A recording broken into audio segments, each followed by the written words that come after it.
Hey guys, welcome back to our channel. So, మన super food series second food is about అవిసె గింజలు, also known as flax seeds. ఈ అవిసె గింజల్లో omega 3 fatty acids ఉండడం వల్ల కొలెస్ట్రాల్ ని తగ్గించి హార్ట్ డిసీజెస్ ని రాకుండా చేస్తుంది. And also it reduce the blood pressure.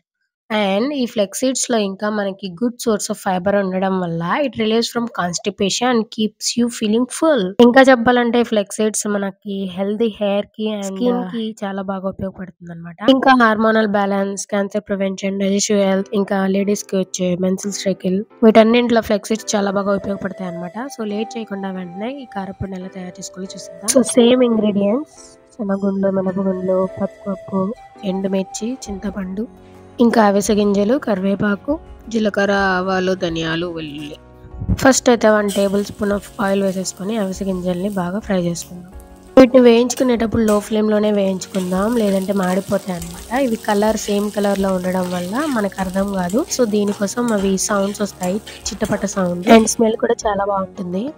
ఇవి పక్కకు తీసేసుకున్న తర్వాత టేబుల్ స్పూన్ ఆయిల్ వేసేసుకొని ఈ గ్రౌండ్ నట్స్ అన్నిటిని ఫ్రై చేసుకుందాం. తర్వాత కొంచెం పచ్చిపప్పు,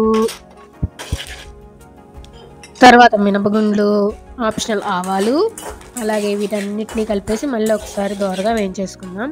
తర్వాత ధనియాలు, జీలకర్ర, ఇంకా ఇవన్నీ కూడా మిక్స్ చేసేసుకుందాం. ఏ కారప్పొడికైనా సేమ్ ఇంగ్రీడియంట్స్, జస్ట్ ఏదైతే మనం కారప్పొడి కొట్టాలనుకుంటున్నామో అది తీసుకుంటామండి. ఇప్పుడు ఒక స్మెల్ వస్తుంది చూడండి, అలాగే టెంప్ట్ అయిపోకండి. ఇవన్నీ పక్కన పెట్టేసుకోండి. ఇప్పుడు again 1 table spoon of oil తీసుకొని ఇలా ఎండుమిర్చి దోరగా ఫ్రై చేసుకుందాం. తర్వాత ఇలాగే చింతపండుని కూడా జస్ట్ అలా ఫ్రై చేసుకుందాం.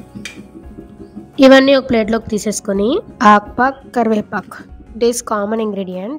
Again 1 table spoon of oil వేసేసుకొని ఈ కరివేపాకుని కూడా ఫ్రై చేసి ఫ్లేమ్లోనే చేసేసుకోవాలి. నెక్స్ట్ ఇలా ఆకుని పట్టేసుకుంటే అన్ని నలిగిపోవాలండి. కొంచెం చల్లారాక ఇప్పుడు అన్ని ఇంగ్రీడియంట్స్ని ఒక జార్లో వేసేసుకోండి. సరిపడా ఉప్పు, పసుపు అండ్ వెల్లుల్లి కూడా వేసేసుకొని మిక్సీ పట్టండి. టెక్స్చర్ చూసుకొని తర్వాత కరివేపాకు కూడా కలిపి మిక్సీ పట్టండి. So this is the final look. It's one of my favourite కారపొడి. దీన్ని ఎయిర్ టైట్ కంటైనర్లో ఉంచుకొని కావాల్సినప్పుడు వాడుకోవచ్చు. వేడివేడి ఇడ్లీలోకి, ఉప్మాలోకి, అన్నంలోకి చాలా బాగుంటుంది. సో ట్రై చేసి ఎలా ఉందో కామెంట్ చేయండి. Thanks for watching till end.